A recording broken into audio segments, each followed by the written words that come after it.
ఎడారిలో సెలయేళ్ళు జూన్ 26. కొందరు అవిశ్వాసులైననేమి, వారు అవిశ్వాసులైనందున దేవుడు నమ్మదగినవాడు కాకపోవునా? రోమా 3:3.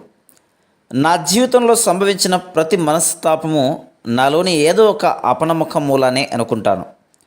నా గతకాలపు పాపాలన్నీ క్షమాపణ పొందినాయి అన్న మాటని నేను నిజంగా నమ్మినట్టయితే నాకు సంతోషం తప్ప మరేముంటుంది?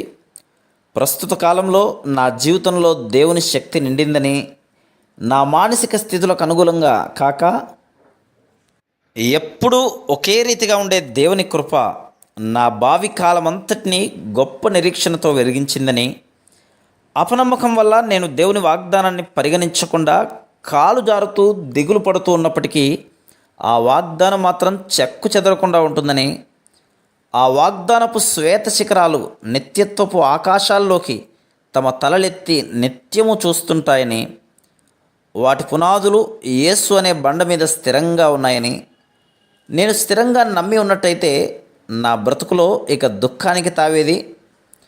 దేవుని వాగ్దానాలు ఎప్పుడూ నిలిచే ఉంటాయి. మనమే అపనమ్మకం వల్ల తొట్టుపడుతూ ఉంటాం. ఒక ఎత్తైన శిఖరాన్ని ఎక్కే వ్యక్తి కళ్ళు తిరిగి పడిపోయినంత మాత్రాన ఆ శిఖరం అక్కడ లేకుండా మాయమైపోదు కదా.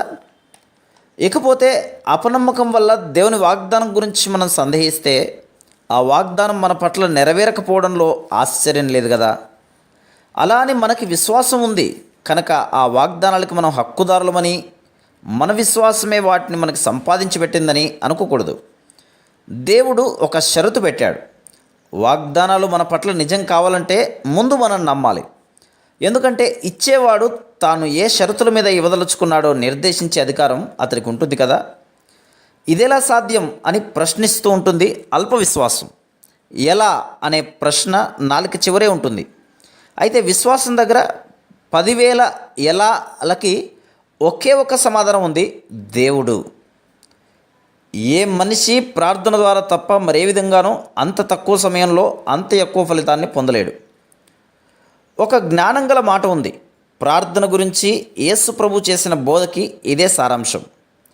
పరిపూర్ణమైన నమ్మకం ఉన్న మనిషి గనక భూమి మీద పడితే ఈ భూలోకపు చరిత్ర పూర్తిగా మారిపోతుంది. దేవుని ఏర్పాటులో, నడిపింపులో ఆ ఒక్క మనిషివి నువ్వే ఎందుకు కాకూడదు? విశ్వాసం లేని ప్రార్థన అనుదినం మనం మొక్కుబడిగా ఆచరించే చప్పిడి వ్యవహారం అయిపోయింది, వేషధారణగా మారిపోతుంది. అలా కాక విశ్వాసంతో కూడిన ప్రార్థన మన విన్నపాలను దేవుని సముఖములో నిలబెట్టే మహాశక్తిగా పనిచేస్తుంది. నీ వ్యక్తిత్వం అంతా నీ ప్రార్థనలో లీనమై దాని ప్రయోజనం గురించి నీలో దృఢ నమ్మకం కుదిరేదాకా అసలు ప్రార్థించకపోవడమే మేలు. నిజమైన ప్రార్థన నీలో ఊపిరి పోసుకున్నప్పుడు భూమి ఆకాశాలు, భూత భవిష్యత్ కాలాలు ఆమెన్ అని పలుకుతాయి. యేసు ప్రభువు ఇలాంటి ప్రార్థనలే చేసేవాడు. దేవుని చిత్తానికి అనుగుణం కానివి తప్ప ప్రార్థన సాధించలేనివి ఏమీ లేవు. Praise the lord.